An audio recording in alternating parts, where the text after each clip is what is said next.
नमस्कार। आप सभी का आज के इस वेबिनार में स्वागत है, अभिनंदन है। कबीर दर्शन पर आधारित आज का वेबिनार कुछ ही समय पश्चात प्रारंभ होने जा रहा है और आप सभी प्रतिभागियों का मैं हृदय से अभिनंदन करती हूँ, स्वागत करती हूँ और बहुत दूर दूर से इससे प्रतिभागिता कर रहे हैं।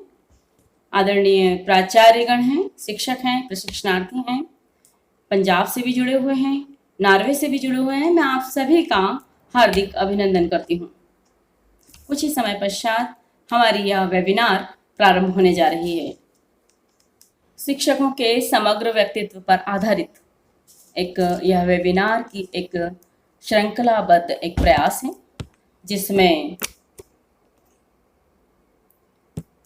विविध विषयों पर आधारित यह वेबिनार श्रृंखला है, जिसका आज प्रथम दिन है।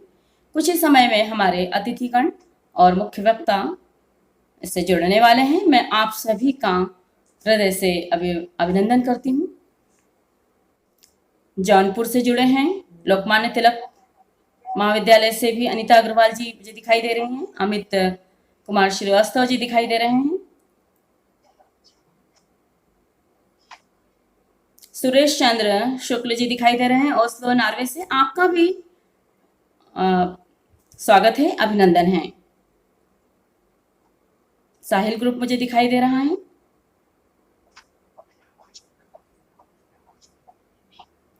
कपूरथला पंजाब से डॉक्टर तेजिंदर सिंह, मुझे डॉक्टर तेजिंदर दिख रही हैं हिंदू कन्या कॉलेज से। आपका भी मैं कोटि कोटि अभिनंदन करती हूँ। ललितपुर से चंद्र कुमार जैन जी दिखाई दे रहे हैं मुझे। आप सभी आज के इस वेबिनार में आप सभी का स्वागत और अभिनंदन है।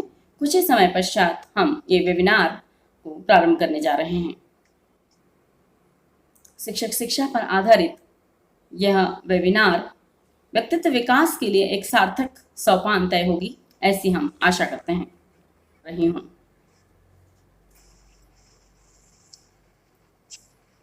जैसा कि आप सभी जानते हैं कि आज के इस वेबिनार में मुख्य वक्ता के रूप में आदरणीय डॉक्टर शैलेंद्र कुमार शर्मा सर हमारे साथ, हम उनका गौरवमयी सानिध्य हमें प्राप्त होगा और मैं सर का बेहद बहुत ही आदर के साथ उनका अभिनंदन करती हूँ, उनका स्वागत करती हूँ। इस वेबिनार में उनके आगमन से हम निश्चित ही शिक्षक शिक्षा के बहुत तेरे समग्र व्यक्तित्व निर्माण के बहुत तेरे पक्षों को हम सुन पाएंगे। वेबिनार कुछ ही समय में प्रारंभ होने जा रहा है और मुख्य अतिथि के जुड़ते ही इस वेबिनार को हम एक नियोजित रूप दे सकेंगे। विगत 10 वर्षों से सरस्वती शिक्षा महाविद्यालय सरस्वती शिशु मंदिर प्रबंध समिति से निर्देशित अपने शिक्षक प्रशिक्षणार्थियों के समग्र विकास के लिए प्रतिबद्ध है और यह प्रतिबद्धता उसके विभिन्न कार्यों में प्रकट होती है। 2007 से ही शिक्षा के सम्यक रूपों पर सरस्वती शिक्षा महाविद्यालय अपने कार्यों को रेखांकित कर रहा है और कुछ ही समय में कबीर दर्शन एवं शिक्षक शिक्षा पर आधारित ये वेबिनार प्रारंभ होने जा रही है, जिसमें आज के इसके मुख्य अतिथि आदरणीय डॉक्टर मोहन यादव जी हैं तथा मुख्य वक्ता आदरणीय डॉक्टर शैलेंद्र कुमार शर्मा जी हैं। मैं आप सभी प्रतिभागियों का भी हृदय से अभिनंदन एवं स्वागत करती हूँ। सभी को नमस्कार।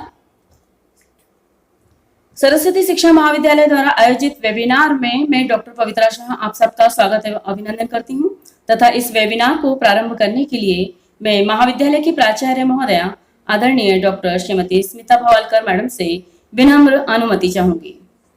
मैडम पवित्रा शाह जी मुझे सुन रही है? जी सर, मैं सुन पा रही हूँ। मैं आदरणीय भवालकर मैडम से अनुरोध करने जा रही थी। नहीं, कोई दिक्कत नहीं है। मैं एक सूचना दे रहा था कि हमारे साथ इस संगोष्ठी में नॉर्वे के प्रतिष्ठित साहित्यकार जो इन दिनों ओस्लो में है डॉक्टर शुक्ल जी जुड़े हुए हैं और ऐसा कुछ है कि यदि कुछ अंतराल हो, अभी उनका एक महत्वपूर्ण कविता संकलन लॉकडाउन नाम से आया है जी सर, जो दुनिया की किसी भी भाषा में पहला कविता संकलन है जो लॉकडाउन से गुजरी हुई स्थितियों पर बड़ी संवेदना के साथ लिखा गया है जी सर। तो यदि कुछ अंतराल हो तो हम लोग उनकी कुछ कविताएं भी सुन सकते हैं या अंत में जैसा आपको मैं कोशिश करती हूँ सर। आदरणीय प्राचार्य महोदय। सरस्वती शिक्षा महाविद्यालय की आज के इस वेबिनार में आप सभी का बहुत बहुत स्वागत है।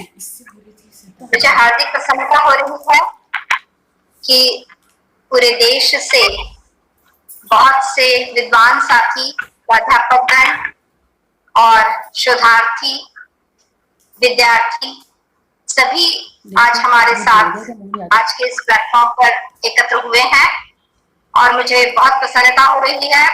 प्रोफेसर सुरेश चंद्र जी शुक्ला नॉर्वे से आप भी हमारे साथ जुड़े हैं। मैं आप सभी का हृदय से स्वागत करती हूँ।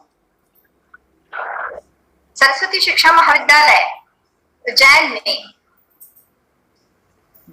बीएड प्रशिक्षण के क्षेत्र में अपना दायित्व निर्वहन कर रहा है और मेरा विश्वास है कि उच्च शिक्षा के दायरे में आने वाले पाठ्यक्रमों और उपाधियों में शिक्षक शिक्षा का स्नातक पाठ्यक्रम यानी बी पाठ्यक्रम एक अत्यंत महत्वपूर्ण और संवेदनशील पाठ्यक्रम है।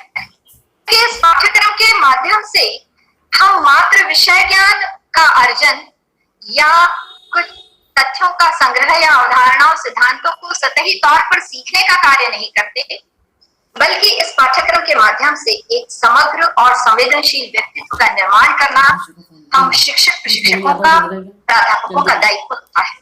इसे इस परिवर्तनशीलता को अनुभव कर रहे हैं हर क्षेत्र में और इस दृष्टि से एक भावी शिक्षक के व्यक्तित्व में यह सामर्थ्य विकसित करना बहुत जरूरी है कि वह सामाजिक व्यवस्थाओं में, प्रशासनिक व्यवस्थाओं में, अपने आसपास की समस्त व्यवस्थाओं में युगानुकूल परिवर्तन करने के लिए अपने आप को तैयार करे और अपना दायित्व बोध भी समझे। इसी दृष्टि से यदि हम इस युगानुकूल परिवर्तन की बात अपने भावी शिक्षकों में विकसित करना चाहते हैं, उनमें यह कौशल विकसित करना चाहते हैं, तो मुझे लगता है कि इस प्रकार के समग्र और समन्वित व्यक्तित्व के विकास के लिए संत कबीर जैसे प्रगतिशील, मौलिक, साहसी व्यक्तित्व हमारे लिए दीप स्तंभ के समान है। और आज इसी उद्देश्य से हमने यह आयोजन किया है कि हम संत कबीर और उनके दर्शन के साथ में शिक्षक शिक्षा के संदर्भों को समझ सकें। इसके लिए प्रमुख वक्ता के रूप में हमारे साथ हैं प्रोफेसर शैलेंद्र कुमार शर्मा जी। आपका बहुत बहुत स्वागत है और बहुत सौभाग्य की बात है कि हमारे मध्य प्रदेश के माननीय उच्च शिक्षा मंत्री जी डॉक्टर मोहन यादव जी ने भी स्वीकृति दी है। वे प्रशासनिक दायित्वों के तहत आज अभी यहाँ उज्जैन से बाहर जरूर हैं, आगर के प्रवास पे हैं, इसलिए पूरा प्रयास उनके यहाँ से भी हो रहा है कि वो इस हमारे कार्यक्रम में ज्वाइन कर लें। पूरी संभावना है। उनका भी बहुत बहुत स्वागत है और मैं यह कहते हुए हर्षित हूँ कि यह सरस्वती शिक्षा महाविद्यालय की एक गौरवपूर्ण उपलब्धि होगी कि हमारे मध्य प्रदेश के नवीन उच्च शिक्षा मंत्री महोदय का किसी वेबिनार के लिए महाविद्यालय का यह पहला संबोधन होगा। मैं अभी आपके साथ प्रोफेसर शैलेंद्र शर्मा जी के व्यक्तित्व का कुछ विवरण प्रस्तुत कर रही हूँ। हालांकि साहित्य के क्षेत्र में प्रोफेसर शैलेंद्र शर्मा जी को कोई ना जानता हो ऐसी संभावना बहुत कम है, फिर भी मुझे बहुत अच्छा लग रहा है कि मैं उनके विषय में आपके साथ मेरे पास जो जानकारियां हैं, मेरे पास जो अनुभव है, उनको मैं साझा करना चाहती हूँ। वर्तमान में प्रोफेसर शैलेंद्र शर्मा जी विक्रम विश्वविद्यालय उज्जैन में कुलानुशासक और हिंदी विभागाध्यक्ष के पद पर अपनी सेवाएं प्रदान कर रहे हैं। इनके लेखन का दायरा इतना विस्तारित है कि हिंदी साहित्य में एक विस्तृत साहित्य संग्रह आपकी रचनाओं के माध्यम से लोगों के सामने आया है।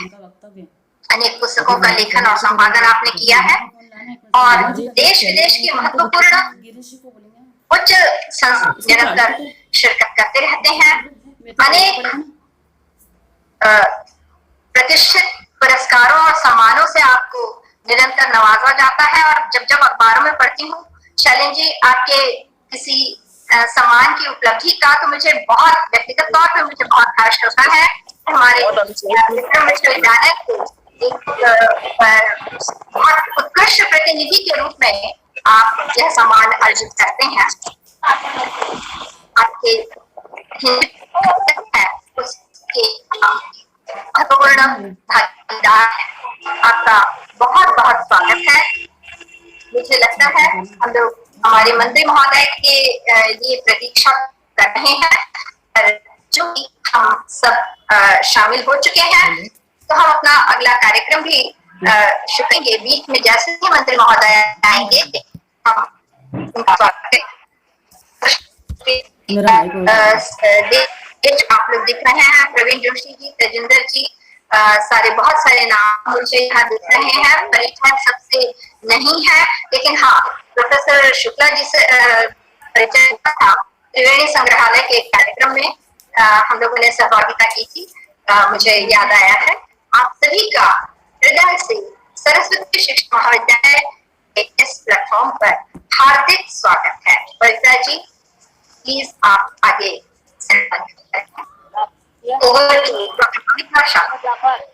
जी मैडम, धन्यवाद प्राचार्य महोदय। जैसा कि सर्व विदित है कि कबीर दर्शन एवं शिक्षा पर आयोजित इस वेबिनार में मुख्य वक्ता के रूप में परम आदरणीय डॉक्टर शैलेंद्र कुमार शर्मा सर, जो प्रशासनिक क्षमता के धनी, लेखक, भाषाविद, विभिन्न सम्मानों से नवाजे गए आदरणीय शैलेंद्र कुमार शर्मा सर को मैं आमंत्रित कर रही हूँ इन पंक्तियों के साथ।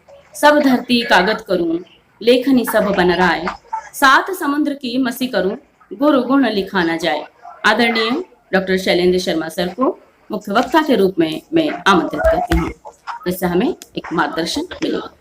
आदरणीय शैलेंद्र शर्मा सर। सरस्वती श्रुति महती मह्यताम। आज के अत्यंत महत्वपूर्ण और सीधे सीधे हमारी शाश्वत मूल्य परंपरा से जुड़ा हुआ और उसके साथ साथ हमारे वर्तमान युग परिवेश के साथ संवाद करते हुए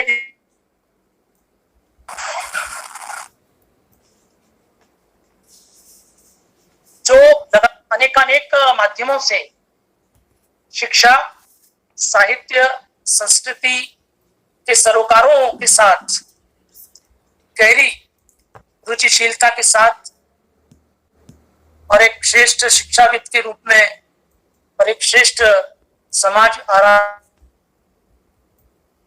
महाविद्यालय की यशस्वी प्राचार्य, विक्रम विश्वविद्यालय उज्जैन की पूर्व कार्य परिषद सदस्य डॉक्टर स्मिता भवालकर जी, इस मंच का सूत्र संयोजन कर रही डॉक्टर पवित्रा शाह और इस वेबिनार को राष्ट्रीय नहीं वरन अंतर्राष्ट्रीय स्वरूप देते हुए अनेक विशिष्ट जन मौजूद हैं। मैं उनकी उपस्थिति को रेखांकित करता हूं। हमारे बीच देश दुनिया में कोरोना काल से जुड़ी हुई संवेदनाओं और सरोकारों को लेकर जिनका सर्वप्रथम काव्य संग्रह आया है और वो भी उपलब्धि बनी है कि वो हिंदी में आया है, लॉकडाउन के रचनाकार सूरज चंद्र शुक्ल शरद आलोक हमारे साथ जुड़े हुए हैं। और मैं देख रहा हूं कि 80 से अधिक शिक्षा से जुड़े हुए व्यक्तित्व, नई पीढ़ी के शोधार्थी, और इसमें कोटा से डॉक्टर मुक्ति पाराशर भी हमारे साथ में हैं, प्रवीण जोशी हैं, बहुत सारे लोग हैं, पंकजा सोनवलकर भी समूह में जुड़ी हुई हैं। तो मैं सभी की उपस्थिति को रेखांकित करता हूं और सबसे पहले मैं बधाई देना चाहूंगा सरस्वती शिक्षा महाविद्यालय को कि एक शाश्वत मूल्य दृष्टि के जो सजग प्रहरी हैं संत कबीर साहब, उनके साथ वर्तमान परिवेश को जोड़ना, यह उद्यम आपने किया है और मुझे लगता है कि देश दुनिया में यह वेबिनार इस दृष्टि से सर्वप्रथम बन गया है कि जो शिक्षक शिक्षा को संत कबीर की जो कालजयी वाणी है उसके साथ जोड़ता है। होता यह है कि हम लोग शिक्षा के क्षेत्र में जो विशिष्ट दार्शनिक है, विशिष्ट नेता है, उनको अपने दृष्टिपथ में रखते हैं। हम लोग मनोविज्ञान से जुड़े हुए पहलुओं को दृष्टिगत रखते हैं, समाजशास्त्र से जुड़े हुए पहलुओं को दृष्टिगत रखते हैं, लेकिन कोई ऐसा संत जो कि उस शाश्वत ज्ञान परंपरा का संवाहक बनता हुआ युग परिवर्तनकारी संदेश देता हुआ हमारे सामने उपस्थित होता है, उसके साथ शिक्षक शिक्षा को जोड़ना निस्संदेह ये आपके नवाचारी प्रयत्नों का एक महत्वपूर्ण उपलब्धि का बिंदु मैं मानता हूं। और इसके लिए प्राचार्य डॉक्टर स्मिता भवालकर और सभी सुधी प्राध्यापक वृंद और इस महाविद्यालय के सभी प्रबंध ट्रस्टियों के प्रति हृदय से साधुवाद अर्पित करता हूं और बहुत बहुत मंगल कामनाएं भी देता हूं। हमारे बीच कुछ देर में उच्च शिक्षा मंत्री के रूप में हम सबका गौरव बने हुए यशस्वी विकास पुरुष के रूप में जिन्हें हम जानते हैं डॉक्टर मोहन यादव जी भी इसमें होंगे। और उनका भी हम लोग जिस तरह से पूर्व वर्षों में उज्जैन विकास प्राधिकरण हो, मध्य प्रदेश पर्यटन विकास निगम हो, उज्जैन दक्षिण जहाँ के हम लोग सब बाशिंदे हैं वहां के यशस्वी विधायक, लोकप्रिय विधायक के रूप में उनका योगदान हो, अनेकानेक योगदानों के साथ और विश्वविद्यालय की कार्य परिषद के सम्मानित सदस्य भी वे रहे, तो निश्चित तौर पर ये नगर के लिए नहीं वरन प्रदेश के लिए गौरव की बात है कि वे उच्च शिक्षा विभाग के मंत्री के रूप में कल ही उन्होंने कार्य ग्रहण किया है। मैं उनको बहुत मंगल कामनाएं देता हूं और अभी हम लोग उनको यहाँ पर सुनेंगे भी।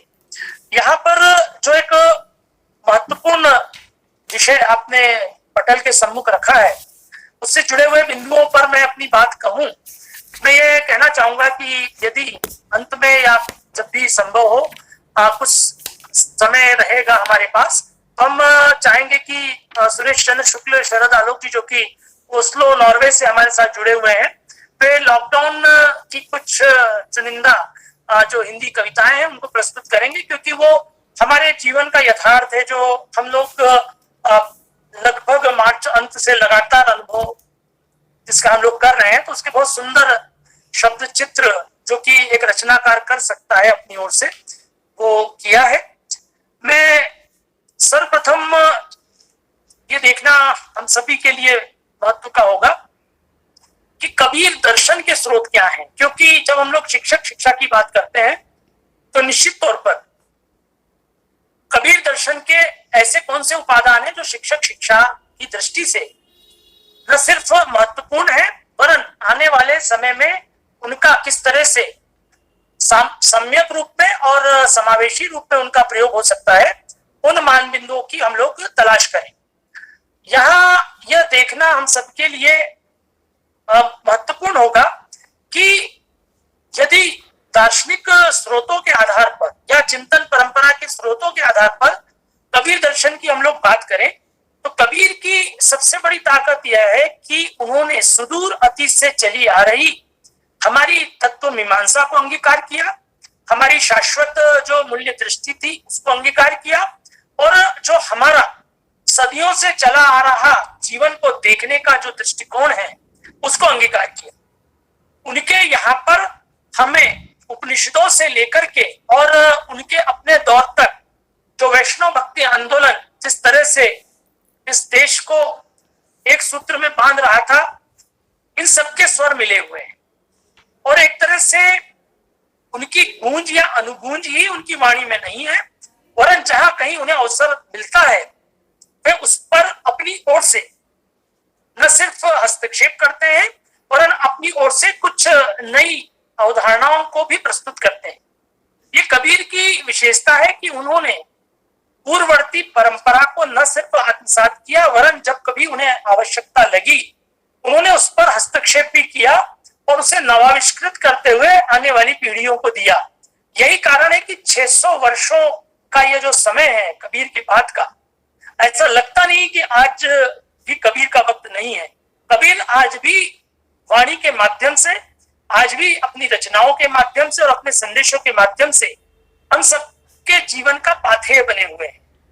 जब हम लोग कबीर दर्शन के स्रोतों की बात करते हैं तो वहां पर हमें औपनिषदिक जो चिंतन है उसकी प्रतिध्वनियां सुनाई देती हैं।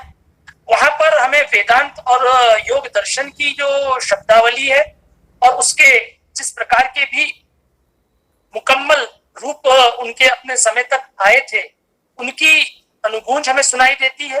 और वहां से लेकर के फिर नाथ और सिद्धों की जो परंपरा थी और जो एक तरह से यौगिक क्रियाओं को केंद्र में रख करके और मनुष्य जीवन में परिवर्तन लाने की चेष्टा कर रही थी, और उसके साथ साथ जो वैष्णव भक्ति आंदोलन जो सुदूर दक्षिण में आड़वार संतों के माध्यम से जिस तरह से राष्ट्र को एक सूत्र में पिरोने के लिए तत्पर हो रहा था, और इसके साथ समस्त प्रकार की जातियों, वर्णों, समुदायों और पृष्ठभूमियों के लोगों को एक सूत्र में पिरो रहा था, उसकी अनुभूति भी हमें कबीर की वाणी में सुनाई देती है।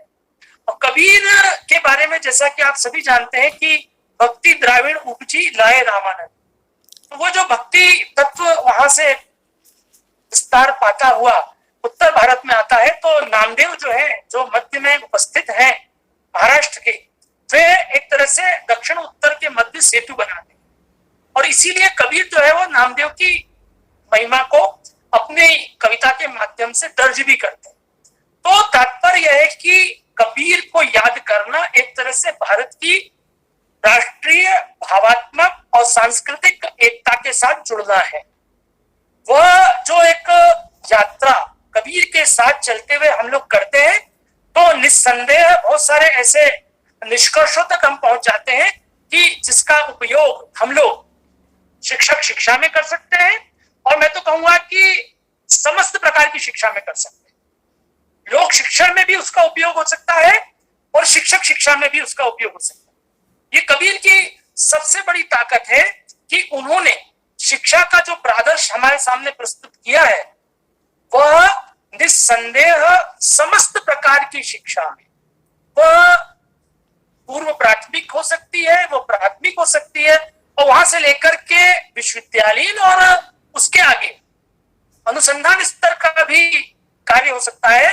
ऐसा कोई स्थान नहीं है जहां पर कबीर का दर्शन, दोनों प्रकार का दर्शन, जब हम कबीर दर्शन की बात करते हैं तो एक जो तात्विक दर्शन है वह भी हमारे लिए पाथेय बनता है, और कबीर का जो शिक्षा दर्शन है वह भी हमारे लिए पाथेय बनता है। इन दोनों के साथ जुड़कर हम समस्त प्रकार की शिक्षा प्रणालियों को बहुत आगे तक ले जा सकते हैं, उनको हम अद्यतन कर सकते हैं, और जिन लक्ष्यों को लेकर शिक्षालय कार्य कर रहे हैं उन समस्त प्रकार के लक्ष्यों की पूर्ति में कबीर हमारे लिए बहुत महत्वपूर्ण रचनाकार के रूप में, बहुत महत्वपूर्ण साधक के रूप में, बहुत महत्वपूर्ण गुरु के रूप में हमारे बीच उपस्थित होते हैं।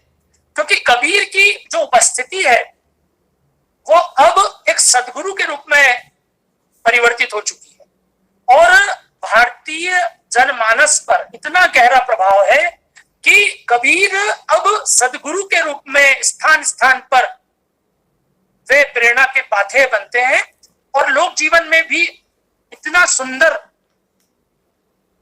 रूपांतर उनका हो चुका है कि बहुत छोटे छोटे स्थानों पर, ग्रामीण जीवन में, ऐसे स्थानों पर जहां पर आखर गान की कोई परिपाटी नहीं है, लेकिन लोग कबीर को गा रहे हैं, कबीर को जीवन में अंगीकार कर रहे हैं, और उनकी इतनी सुंदर और इतनी मार्मिक व्याख्या उनके माध्यम से होती है कि जो कई बार लगता है कि अकादमिक क्षेत्र में नहीं हो पाती है।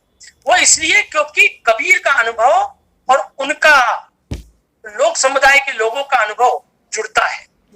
और इस दृष्टि से जब हम लोग शिक्षक शिक्षा की बात करते हैं तो शिक्षक शिक्षा इस दृष्टि से गतिशील होना चाहिए कि वह केवल पुस्तकीय ज्ञान या केवल जो एक रूढ़ ज्ञान जिस रूप में हमारे बीच में आ रहा है केवल उसके साथ न जुड़े, वरन वह स्वानुभव के स्तर पर आए।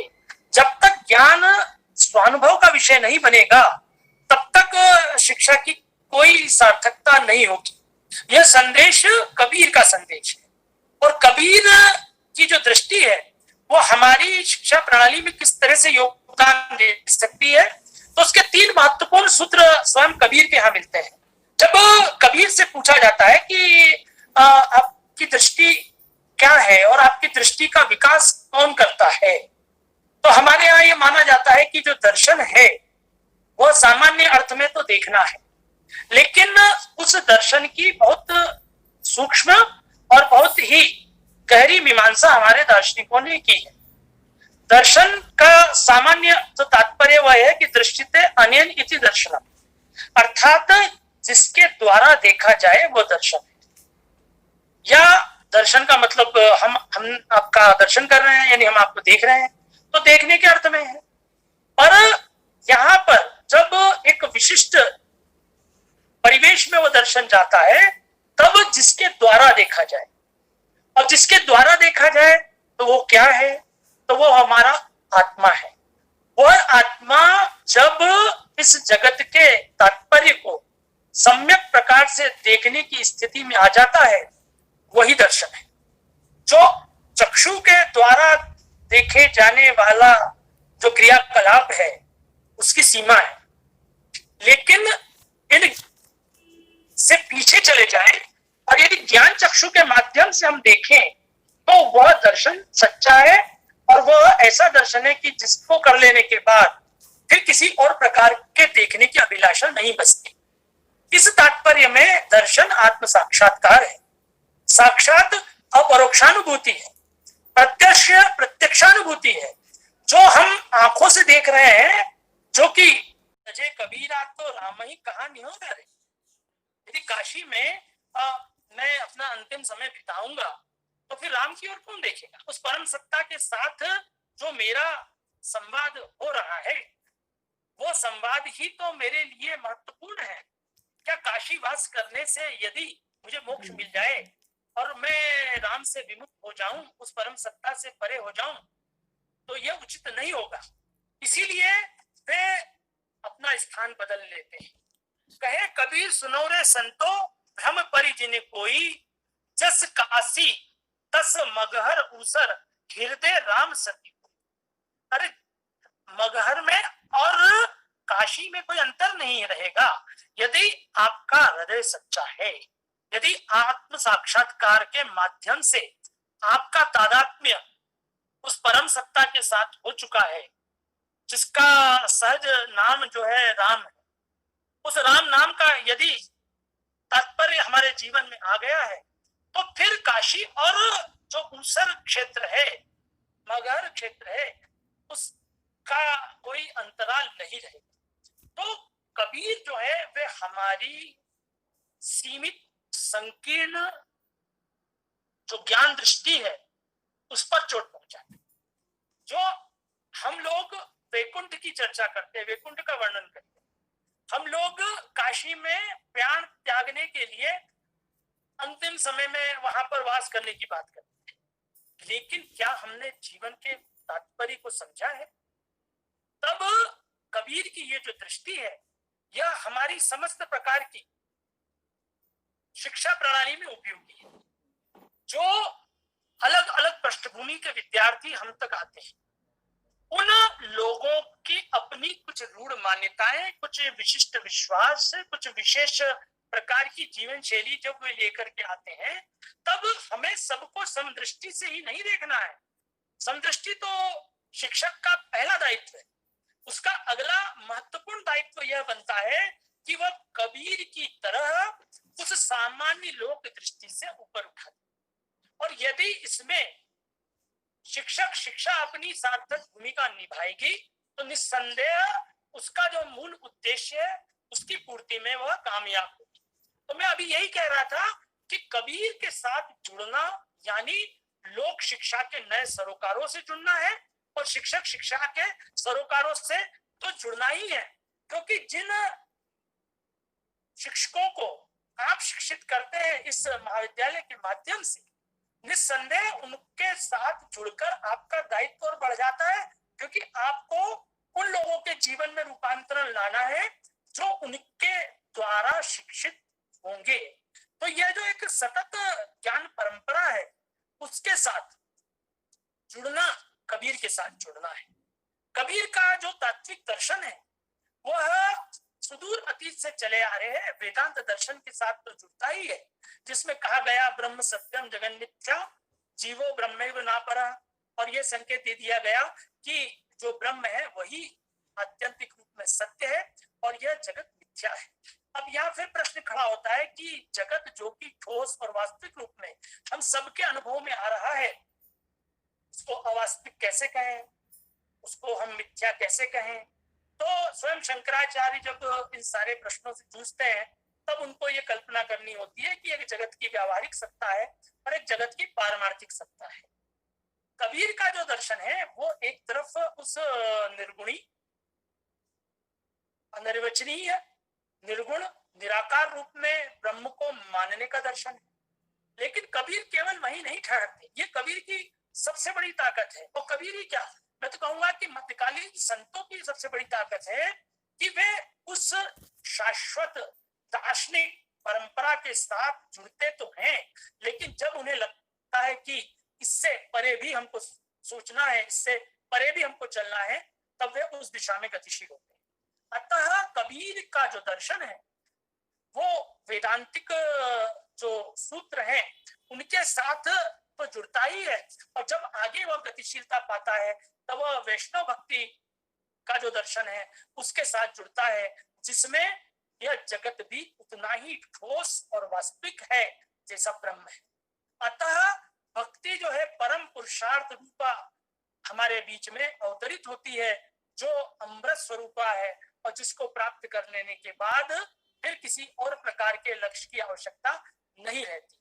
इसी अर्थ में कबीर का जो दर्शन है वो एक तरह से उस निर्विशेषाद्वैतवाद जो शंकर का दर्शन है, और दूसरी तरफ जो परवर्ती दौर के जो वैष्णव आचार्य हैं उनके द्वारा आविष्कृत जो विशिष्टाद्वैत दर्शन है उनके मध्य सेतु बनाने की चेष्टा करता है। वो ज्ञान मार्ग के भी संवाहक बनते हैं, लेकिन साथ साथ भक्ति तत्व को भी अपने जीवन में अंगीकार करते हैं। और भक्ति का यह जो तत्व है, यह उनके यहाँ पर प्रेम स्वरूपा जो भक्ति है वह एक तरह से उनके जीवन का मुख्य पाथेय बनती है, और उसी प्रेम भक्ति की चर्चा उनके वाणी के माध्यम से, उनके जीवन क्रम के माध्यम से निरंतर प्रतिबिंबित होती चलती है। जब हम लोग शिक्षक शिक्षा की बात करते हैं तो निश्चित तौर पर शिक्षा का यह जो परिवेश है जो यह देता है संकेत कि विद्यार्थियों को हमें तैयार करना है, जो लाखों लाख संख्या में प्रतिवर्ष बढ़ते चले जाते हैं, लेकिन क्या उनके बीच जिन शिक्षकों का दायित्व है वे कितने आत्मसजग हैं, वे कितने बोध के स्तर पर स्वयं जी रहे हैं? तो शिक्षक शिक्षा का यह जो महत्वपूर्ण दायित्व है कि वे प्रज्ञावान शिक्षकों को तैयार करने का काम है, और कबीर के साथ जुड़ना यानी प्रज्ञावान व्यक्तित्व का विकास है। इस अर्थ में शिक्षक शिक्षा की भूमिका बनती है। वो एक तरफ दर्शन से जुड़ती है, जिस तात्विक दर्शन की बात मैं भी कर रहा था, और कबीर का शिक्षा दर्शन भी हमारे लिए बहुत महत्वपूर्ण पाथेय बनता है। तो वो कहते हैं कि सदगुरु की महिमा अनंत, अनंत किया उपकार, लोचन अनंत उघाड़िया, अनंत दिखावन हार। तो जो कबीर हैं वो इस बात की ओर संकेत दे रहे हैं कि सदगुरु आपकी महिमा तो अनंत है, थोड़ा बहुत नहीं, अनंत उपकार किया। क्योंकि कोई व्यक्ति हमारे जीवन थोड़ा सा दृष्टिदान कर दे तो उसका उतना उपकार है, लेकिन सदगुरु ने तो क्या किया है, अनंत दृष्टि उत्पन्न करके अनंत को दिखा दिया है। अतः ऐसे सदगुरु के बारे में या उनकी महिमा के बारे में या उनके प्रति अर्पित क्या करूं समझ से परे। तो ये जो शिक्षक शिक्षा का जो परिवेश है, इसमें शिक्षक का दायित्व है कि वह न सिर्फ प्रज्ञावान हो वरन अपने विद्यार्थी को अनंत का दर्शन करे। जो ज्ञान अबाध, अनंत और निरंतर चलने वाली धारा है, उसके साथ जुड़ने का जो दायित्व है वो प्रत्येक विद्यार्थी का है, लेकिन हर विद्यार्थी उसके साथ नहीं जुड़ता। उसके लिए आवश्यकता होती है ऐसे गुरु की या ऐसे शिक्षक की जो अपनी विशेषज्ञता तो रखता ही है वो, लेकिन अनंत दिखावनहार होना चाहिए। सतगुरु की महिमा अनंत, अनंत किया उपकार, लोचन अनंत उघाड़िया अनंत दिखावन। तो वह जो सत्यम ज्ञानम अनंतम ब्रह्म रूप में हमने जिस ब्रह्म विचार को लिया है, उस कोटि तक यदि प्रज्ञावान शिक्षक होगा तो वहां तक अपने विद्यार्थी में उस तत्व की रुचि को पैदा कर दे। जो व्यावहारिक ज्ञान है वह तो देता ही है, लेकिन जो कालिक, जो भौमिक या जो दिखाई देने वाला ज्ञान है, उसके परे के ज्ञान को भी जानना, ये भारतीय शिक्षा परंपरा का लक्ष्य रहा है। इसीलिए हम लोग गुरु पूर्णिमा मनाते हैं। ये शिक्षक दिवस तो हमने बाद में शुरू किया, हमारा जो शाश्वत जो पर्व रहा है वो गुरु पूर्णिमा का पर्व रहा है, क्योंकि हम लोग सत्यम ज्ञानम अनंतम ब्रह्म के उपासक लोग हैं। अतः गुरु की महिमा इस दृष्टि से है कि वह हमारे जीवन में अनंत दिखावनहार बन जाता है। इस तात्पर्य में शिक्षक शिक्षा के इस परिवेश में हमें दार्शनिक धरातल पर देखना होता है तो कबीर वहां हमारे साथ खड़े होते हैं। मनोविज्ञान के स्तर पर हमें देखना होता है, कबीर वहां खड़े होते हैं, क्योंकि वो हमारे मनोविज्ञान को परिवर्तित करते हैं। वे हमारे मनोविज्ञान में जो एक साधारण रूप में जीवन को जिस तरह से हम बालपन से देखते हैं, संस्कार ग्रहण करते हैं और उसके बाद औपचारिक शिक्षा की दिशा में गतिशील होते हैं, तो वहां पर सीखना कैसे हो सकता है, वहां पर नजरिया कैसे बदला जा सकता है। और होता यही है कि हम लोग थोड़ा सा यदि दृष्टिकोण बदल लें तो दृश्य बदल जाता है। वस्तु को एक स्थान पर रखी हुई वस्तु को दूसरे स्थान पर रख दें, दृश्य बदल जाता है। ठीक उसी प्रकार यदि देखने का नजरिया हम बदल दें तो दृश्य बदल जाता है। इस अर्थ में शिक्षा मनोवैज्ञानिक भूमिका के साथ खड़ी होती है, तो वहां भी कबीर हमारे पाथेय बनते हैं। और इसी प्रकार जब हम लोग समाज शास्त्र के स्तर पर मनुष्य के सामाजिकरण की प्रक्रिया के साथ जब हम लोग आगे बढ़ते हैं, तब भी कबीर हमारे साथ खड़े होते हैं, क्योंकि कबीर एक ऐसे समाज की संरचना में लगे हुए थे जो समस्त प्रकार के भेदभाव और असमानता से मुक्त होगा, जो मैं और पर का अंतर भी नहीं करेगा। अरे जाति, रंग, कुल, वर्ण, ये तो भेद निरर्थक है ही, और मैं और पर का जो भेद है यह भी प्रश्नांकित किया जाना चाहिए। अतः एक शिक्षा शास्त्री के रूप में जो गतिशील लोग हैं, वे यदि समाज का दर्शन पाना चाहते हैं तो कबीर के साथ चलना होगा। मनोविज्ञान की दृष्टि पानी है तो कबीर के साथ चलना होगा, और यदि दार्शनिक दृष्टि भी यदि पानी है तो कबीर के साथ चलना होगा। इस अर्थ में कबीर निरंतर हमारी मूल्य प्रणाली को न सिर्फ विकसित करते हैं, वरन बहुत सारे ऐसे सूत्र वे दे जाते हैं कि एक बार जीवन में जब कबीर का प्रवेश हो जाता है तो सब कुछ बदल जाता है। जैसे ज्ञान की आंधी कबीर के जीवन में आई थी, ठीक उसी प्रकार से ज्ञान की आंधी हमारे जीवन में आ जाती है। समस्त प्रकार के भ्रमों से मुक्त होकर के जीवन में प्रकाश ही प्रकाश फैल जाता है, रवि का उदय हो जाता है। जब हम लोग इस नए परिवेश में, कोविड-19 के परिवेश में, जब हम लोग शिक्षक शिक्षा की जब बात कर रहे हैं तो निस्संदेह बहुत सारे उपकरण हैं। जैसे अभी हम लोग एक प्लेटफॉर्म पर बैठ करके हम लोग संवाद कर रहे हैं, ये केवल सहायक है, ये सब कुछ नहीं है। कबीर की दृष्टि ये संकेत देती है, बार बार संकेत देती है कि बाकी सारे जो उपकरण हैं, पुस्तकें हैं, पोथी है, शास्त्र है, ये सब तो सहायक है। वास्तव में हमें अंदर से उस ज्ञान को प्रज्वलित करना है जो सहज ही हमारे अंतर्यामी रूप में रहता है। उस अंतर्यामी को पुनः हमारे बीच उसे लाना, ये चेष्टा निरंतर कबीर करते हैं। जो शिक्षक शिक्षा का जो परिवेश है वो लगातार इस बात की चिंता करता है कि जिस तरह से बड़े पैमाने पर शिक्षार्थी बढ़ रहे हैं, ये बताइए कि अभी उसी तरह से बड़े पैमाने पर हमें शिक्षकों की आवश्यकता हो। और ये शिक्षक सामान्य नहीं होंगे, ये न सिर्फ प्रशिक्षित होंगे वरन जो भी मैंने कहा कि वे प्रज्ञावान, तो जो प्रज्ञावान, प्रतिबद्ध और सोद्देश्य क्रिया में सन्नद्ध जो है वही शिक्षक हो सकते हैं। हमारा संकट ये हुआ कि शिक्षक कार्य को हमने नौकरी मानी, क्योंकि शिक्षक का कार्य नौकरी करना नहीं है। यदि कोई शिक्षक नौकरी करने के लिए शिक्षक बना है तो उसकी कोई सार्थकता नहीं। सार्थकता तब है जो वह न सिर्फ स्वयं प्रज्ञावान हो वरन अपने शिष्यों प्रशिष्यों में भी प्रज्ञावान होने की स्थिति पैदा कर दे। इस अर्थ में शिक्षकों के विशिष्ट प्रशिक्षण या शिक्षकों की शिक्षा की आवश्यकता पड़ती है।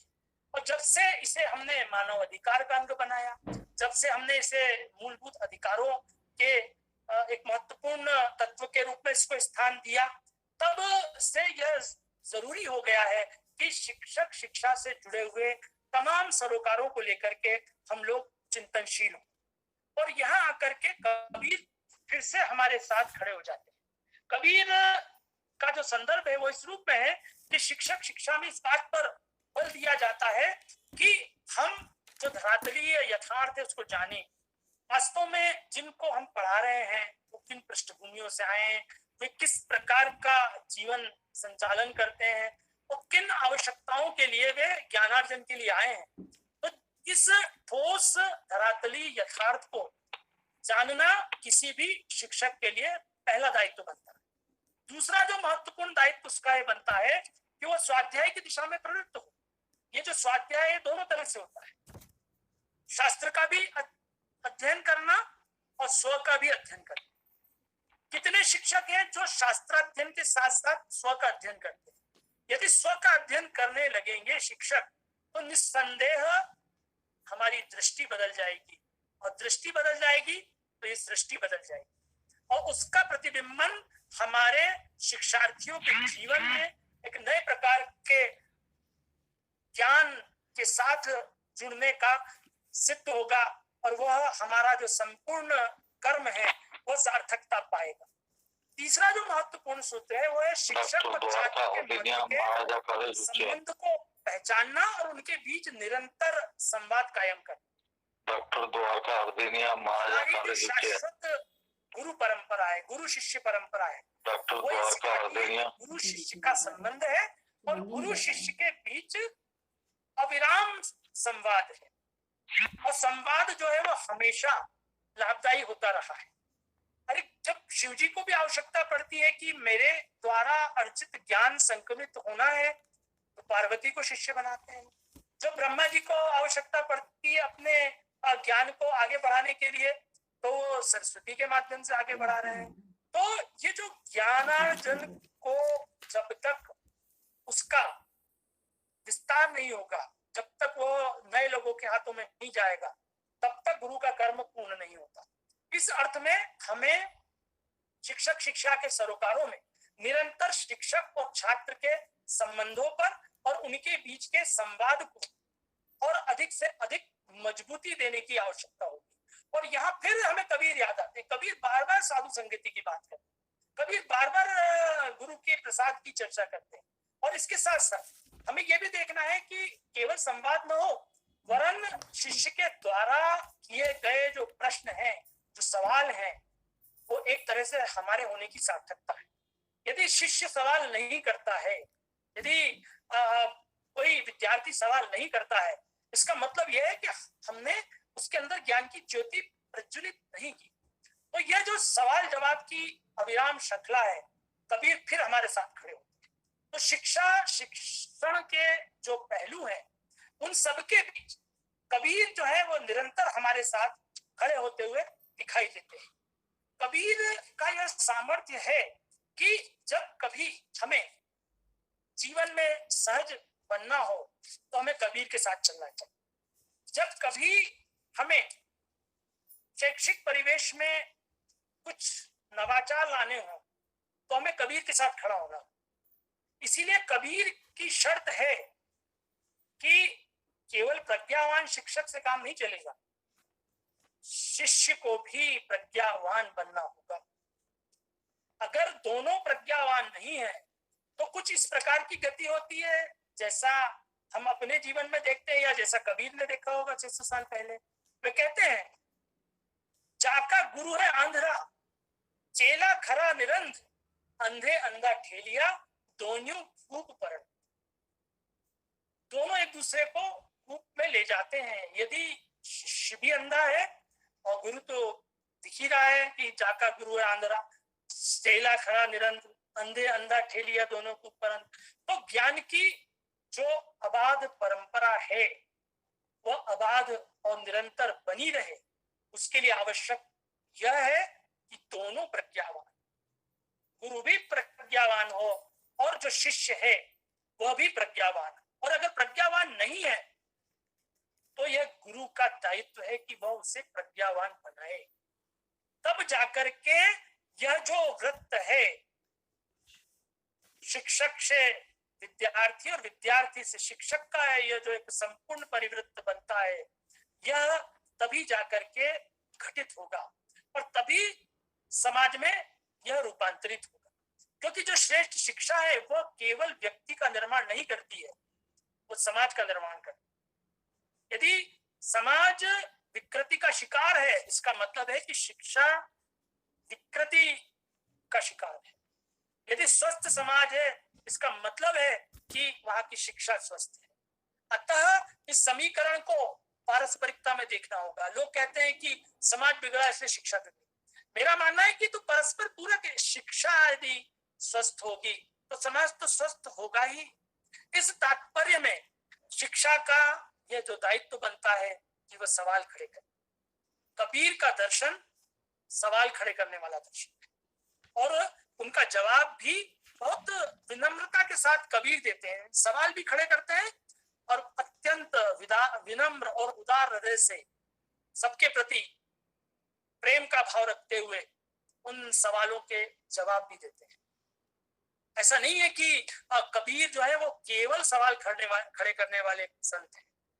वे सवाल खड़े करने के साथ साथ जवाब देने के लिए भी तत्पर है। इस अर्थ में वे लगातार हमारे अंदर परिवर्तन लाते हैं। शिक्षा का यह दायित्व है कि वह सही और गलत का निर्णय करना सिखाए। इस अर्थ में भी कबीर शिक्षक शिक्षा के एक महत्वपूर्ण प्रतिमान बनते हैं कि वो हमारे अंदर क्या सही है और क्या गलत है, इसका विवेक हमारे अंदर जागृत करते हैं। कबीर की जो सबसे बड़ी ताकत है कि वो समाज को आलोचक समाज भी बनाते हैं और रचनात्मक समाज भी बनाते हैं। यदि हमारे शिष्य केवल रचनात्मक होंगे तो समाज का निर्माण नहीं होगा, और यदि हमारे शिष्य केवल आलोचक होंगे तब भी समाज का निर्माण नहीं होगा, क्योंकि पहले आलोचना जरूरी है तब रचना जरूरी है। इस अर्थ में कबीर लगातार चेष्टा करते हैं। वे हमारे अंदर चोट पैदा करते हैं, वो शिष्य के अंदर चोट पैदा करते हैं। वो अंदर हाथ सहाय दे, बाहर मारे चोट।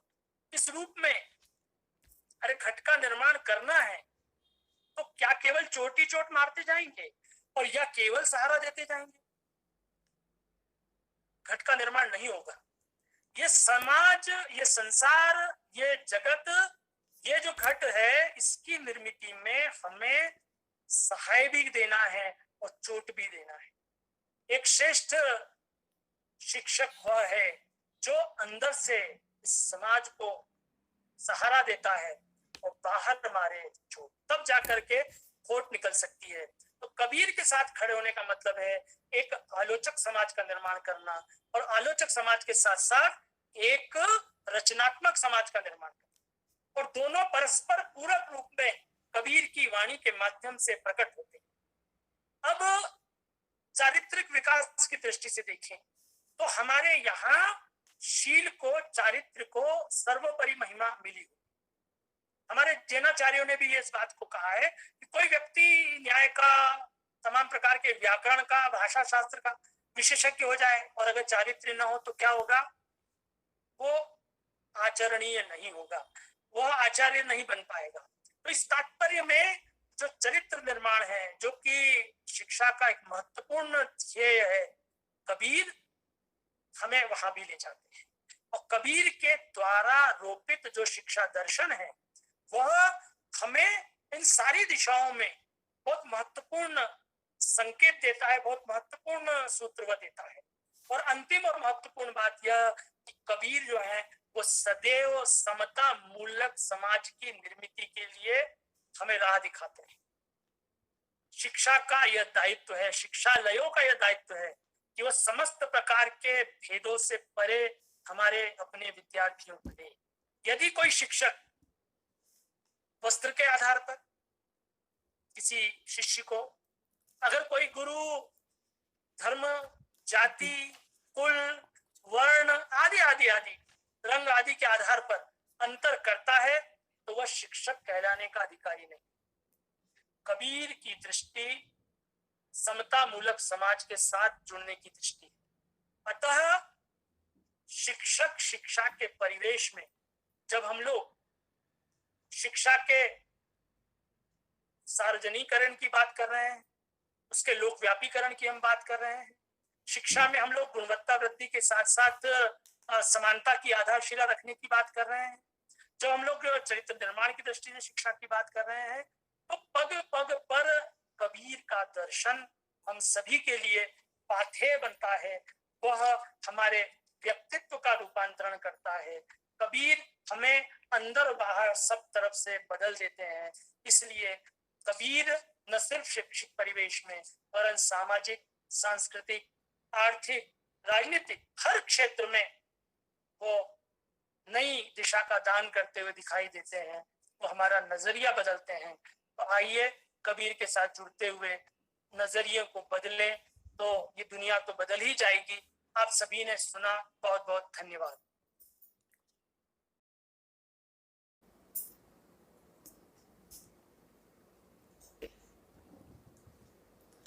धन्यवाद सर। एक बहुत ही सुंदर कबीर दर्शन को हम सुन रहे थे। भक्ति आंदोलन से चलकर राष्ट्रीय सांस्कृतिक एकता, शिक्षा प्रणाली, शिक्षक शिक्षा संबंध, स्वस्थ समाज निर्माण और कबीर से जुड़ना यानी लोक शिक्षा से जुड़ना, यह शिक्षक शिक्षा को दिशा दे सकेगी। प्रज्ञावान व्यक्तित्व के निर्माण में, वो चाहे शिक्षक की बात हो या छात्र की। कबीर के संदर्भ में हम आदरणीय शैलेंद्र शर्मा सर को सुन रहे थे और आपका ये जो इस तरह का वक्तव्य है, ये शिक्षक शिक्षा के लिए मील का पत्थर साबित होगा। यह एक बहुत ही, इसमें बहुत सारे बहुतेरे ऐसे पक्ष हैं स्वस्थ समाज की जिसमें बात है, और बहुत सारे गुरु शिष्य संबंधों के मनोवैज्ञानिक आयामों को आपने बहुत सूक्ष्मता से रेखांकित किया। सर, हम आपका धन्यवाद प्रेषित करते हैं। और आपदा के इन पलों को आपने अवसर के रूप में परिणित कर दिया, ज्ञान के मोती हमारे समक्ष बिखेर दिए, जिससे हम अपने कर्तव्यों और अपनी सामाजिक कल्याण की भावना के लिए प्रशस्त हो सकेंगे। अब मैं अगले इस वेबिनार का जो अगला बिंदु है, उसमें मैं आदरणीय प्राचार्य महोदया को भी संक्षिप्त उद्बोधन के लिए आमंत्रित कर रही हूँ। आप बीते 3 दशक से ज्यादा शिक्षा जैसे उद्यम से जुड़ी हैं और मूलतः आप विज्ञान विषय की हैं, मनोविज्ञान आपका प्रिय विषय है, परंतु हिंदी भाषा के प्रति और हिंदी साहित्य के प्रति गहरी पैठ आपके जीवन में परिलक्षित होती है। कबीर के संदर्भ में भी आपके विचार हम सुनने के लिए उत्सुक हैं और कुछ पंक्तियों के साथ मैं आपको आमंत्रित कर रही हूँ। जो हमें ज्ञान दे, अलग नई पहचान दे, जब लगने लगे कि हम थक गए हैं, नई ऊर्जा और नया ज्ञान दे, ऐसे ऊर्जावान और सशक्त व्यक्तित्व को मैं सादर आमंत्रित करती हूँ। आदरणीय प्राचार्य महोदया। धन्यवाद डॉक्टर पवित्रा जी। वास्तव में आज जिस उद्देश्य से हमने शिक्षक शिक्षा के साथ संत कबीर के दर्शन को संयोजित करने का विचार किया, वह प्रोफेसर शैलेंद्र शर्मा जी आपके माध्यम से साकार हुआ है। और मैं यदि कहूँ कि यह उद्देश्य, इस उद्देश्य को सार्थक बनाया आपने, सफल बनाया आपने। ये आपकी इस साहित्य के प्रति गहरी दृष्टि और आपकी अपनी विस्तारित दृष्टि का परिणाम है। केवल साहित्यकार होना भी पर्याप्त नहीं होता। वास्तव में हम किसी साहित्य का अध्ययन करते हैं तो उसके लिए शिक्षकीय दृष्टि सबसे पहले जरूरी होती है, और इस शिक्षकीय दृष्टि से ही हम समाज के प्रति अपने दायित्व बोध को पूर्ण कर सकते हैं। आपने आज आत्म साक्षात्कार, साधु संगति और स्वानुभूति के ये जो 3 सूत्र दिए हैं, वास्तव में ये एक शिक्षक के आध्यात्मिक विकास के लिए सबसे आधारभूत सूत्र हैं, क्योंकि मेरा बहुत दृढ़ विश्वास है कि शिक्षक के सर्वांगीण विकास की प्रक्रिया सबसे पहले जरूरी है, और इसमें उसके 2 प्रमुख पक्ष, पहले तो एक व्यावसायिक दक्षता और दूसरा उसका एक व्यक्तित्व के रूप में, एक मानवीय व्यक्तित्व के रूप में उसका विकास। ये दोनों साइमल्टेनियस होने वाली प्रक्रियाएं हैं जो हमें शिक्षक प्रशिक्षण या शिक्षक शिक्षा के माध्यम से पूर्ण करनी होती हैं। और जो आपने स्मरण दिलाया कि कबीर ने वास्तव में श्रुति स्मृति के सूत्रों को साकार किया है, और इस दृष्टि से हमने यदि उस साहित्य को नहीं समझा तो हमारे पास इतनी अनमोल संपदा के होते हुए भी हम अधूरे रह जाएंगे। इसके साथ ही देखिए, मुझे लगता है कि कितना विस्तृत आयाम है संत कबीर जी के व्यक्तित्व का, और भारतवर्ष का कितना बड़ा सौभाग्य है हम भारतवासियों का कि ऐसी अनमोल विभूतियां हमारी धरा पर अवतरित होती हैं। ये ईश्वरीय योजना है, ऐसा मुझे विश्वास है।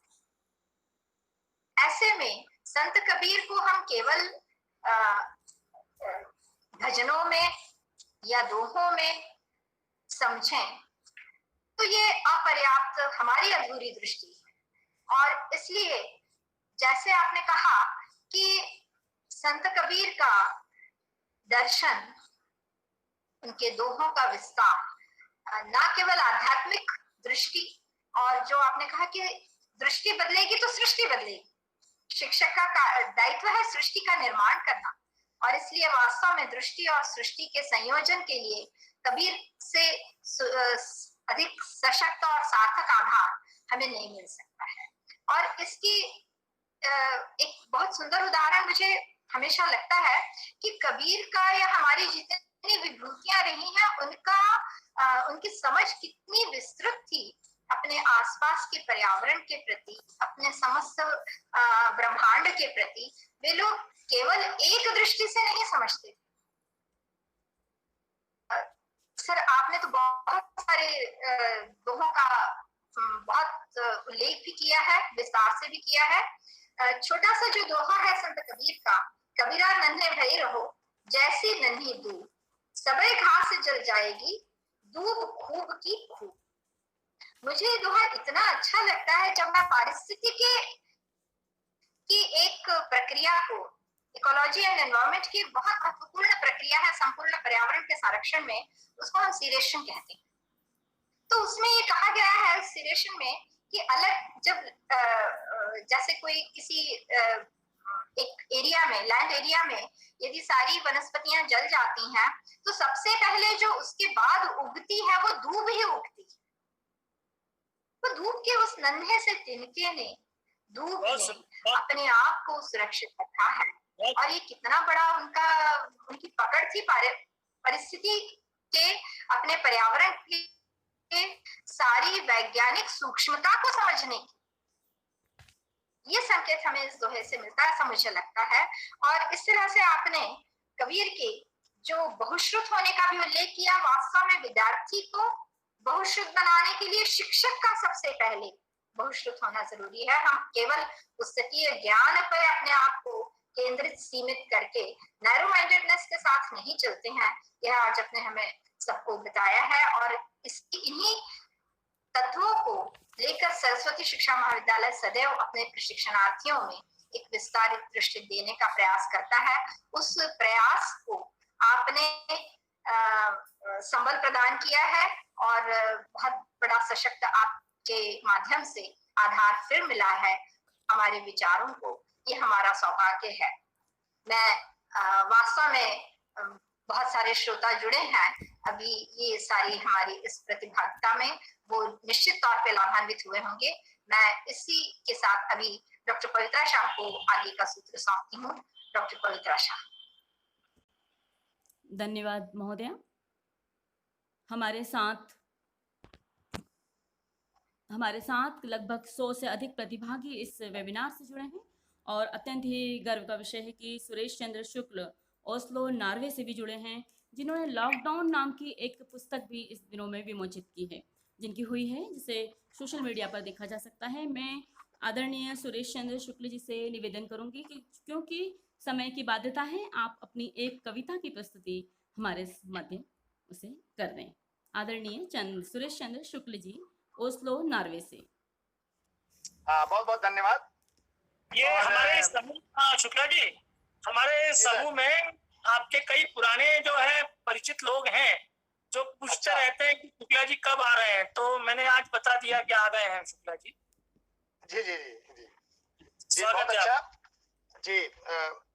सबसे पहले तो मैं सरस्वती महाविद्यालय और उसकी प्राचार्य श्रद्धेय डॉक्टर स्मिता भावलकर जी, और बहुत ही सुंदर संचालन कर रही हैं डॉक्टर पवित्रा शाह जी, और आज की उपस्थिति को यह स्वीकृत देकर के गरिमा प्रदान की मोहन यादव जी ने। और मैं विशेषकर मैं अपने लोगों का आभार क्या व्यक्त करूं, लेकिन हमारे समालोचक उज्जैन के और पूरे देश के ही नहीं विदेशों में भी जिनकी चर्चा है, और लॉकडाउन की वजह से वो नॉर्वे नहीं आ सके और जगह नहीं जा सके सेमिनारों में, उन्होंने इस लॉकडाउन पुस्तक दुनिया की सबसे पहले काव्य कृति कहा है जो संवेदनाओं और जो इस संकट काल की और भी जो सरोकार रहे हैं उस तरह की पुस्तक। तो जैसे हमारी बहन ने कहा है कि आप एक कविता सुनाएं, तो मैं आपको छोटी छोटी 2 कविताएं सुनाता हूँ, छोटी छोटी। और मुझे लग रहा है कि शायद ये जरूरी भी है, और इन कविताओं के माध्यम से मैं ये कहना चाह रहा हूँ कि आज जो है, जो कबीरदास जी की आपने बहुत अच्छी बात कही, और अभी हमारी बहन स्मिता जी ने कहा कि दृष्टि बदलेगी तो सृष्टि बदलेगी, और यही कारण है मेरे इस काव्य संग्रह को लिखने का। और आदरणीय शर्मा जी ने बहुत अच्छी अच्छी बातें बताई, और चूंकि अब मैं अपनी वाणी को जब विराम दूंगा तो शायद बात इतनी नहीं कह पाऊंगा। तो शिक्षक और शिक्षार्थी पे जो उन्होंने बात की कि वस्त्र के आधार पर, रंग के आधार पर, जात के धर्म के आधार पर असमानता की बात, ये सब जो करता है वो शिक्षक नहीं है। ठीक उसी प्रकार अगर शिक्षक की जगह आप राजनीतिज्ञ, और राजनीतिक की जगह आप ब्यूरोक्रेट्स, उनकी जगह माता पिता और भाई बहन, उनका भी अगर संदर्भ करें तो बहुत अच्छा है। जैसे कि भारत में, अब कविता शुरू करने के पहले एक लाइन, भारत में 50% महिलाओं की आबादी है। 50% महिलाओं की आबादी में कितना हमें संसद में जगह मिलती है, कितना बड़े बड़े महाविद्यालयों में जगह मिलती है, शासन में मिलती है, नहीं मिलती है, या जो भी मिलती है। तो मैं कबीर के बहाने, कबीरदासी के बहाने कह रहा हूं। आइए, इस लॉकडाउन के लिए जो आपने बधाई दी, जो मौका दिया, मैं उसका जीवन भर आभारी रहूंगा, क्योंकि ये एक बहुत नया मामला है। लॉकडाउन में माँ, सबसे पहले मैं एक कविता अंदर इस पुस्तक से और एक कवर पेज पे छोटी सी कविता है वो पढ़ूंगा। लॉकडाउन में माँ, सड़क पर 850 किलोमीटर की दूरी को चलकर तय कर रही माँ, सड़क पर 850 किलोमीटर की दूरी को पैदल चलकर तय कर रही माँ, ब्रिटेन में कोरोना से पीड़ित माँ जन्म देकर खुद चल बसी। भारत में जन्म देकर कोरोना पीड़ित माँ अपनी वीडियो पर कर रही संवाद। वाराणसी उत्तर प्रदेश में अपने बच्चों को घास खिलाने पर थाने में पेश होती हुई माँ। कश्मीर में महीनों कर्फ्यू में खिड़की से अपने बच्चे को दुनिया दिखाती माँ, अपने बच्चे को दूध पिलाती, दुनिया की अनेक जेलों में बंद, कोरोना से बचाने के लिए हाथ सिलाई मशीन से मास्क सिलती माँ। महिलाओं की आधी आबादी होने पर फिर भी संसद तक आधा प्रतिनिधित्व नहीं ले सकी औरत अब बच्चों को पालना छोड़कर राजनीति में उतरने की सोच रही है। औरत शायद कुछ समय तक औरत नहीं बनेगी मां। अब मैं एक आपको इस कविता संग्रह की अंतिम कविता सुनाता हूं, जो इस लॉकडाउन पुस्तक की अंतिम, और ये जो कवर पृष्ठ पे भी है, अंदर भी है। और मैं शैलेंद्र जी को और आपके विद्यालय को बहुत बहुत आभार कि मुझे ये मौका दिया है आपसे बात करने का, और बहुत से मित्रों को मिलने का अवसर दिया जिनसे हम पहले भी मिल चुके हैं। मौन बीमारी। दुनिया हादसों की आदी हो गई, जैसे प्रजातंत्र में मौन बीमारी हो गई। कबीरदास जी को ध्यान रखिएगा, मंदिर मस्जिद तोड़कर जो भी है काकर पाथर जोड़कर मस्जिद नहीं बनाए, ताचड़ मुदला बांग दे क्या बहरा भया खुदाए। ये इन्होंने सभी मंदिर मस्जिद सभी के बारे में बात की। दुनिया हादसों की आदी हो गई, जैसे प्रजातंत्र में मौन बीमारी हो गई। तर्क और सवाल बेहतर व्यवस्था लाएंगे, वरना हमेशा की तरह हाके जाएंगे। भूख से प्लेटफॉर्म पर मरी मां को 2 साल का बालक जगा रहा। भूख से प्लेटफॉर्म पर मरी मां को 2 साल का बालक जगा रहा। उसे लगा सरकार भी उसे मां की तरह छोड़कर चली गई। अंतिम पंक्तियां हैं। रेल में यात्री जिंदा चढ़ते हैं, शव बनकर निकलते हैं, और हम ट्वीट करके अपनी जिम्मेदारी निभा रहे हैं। बहुत बहुत धन्यवाद सभी आदरणीयों का जो मौका दिया। धन्यवाद। सभी का आभार, स्मिता जी का आभार, हमारी और भी बहनों का आभार, भाइयों का आभार, पवित्रा जी का आभार। धन्यवाद सर। धन्यवाद पवित्रा जी। धन्यवाद सर, आपने हमारे इस वेबिनार को अंतर्राष्ट्रीय बना दिया।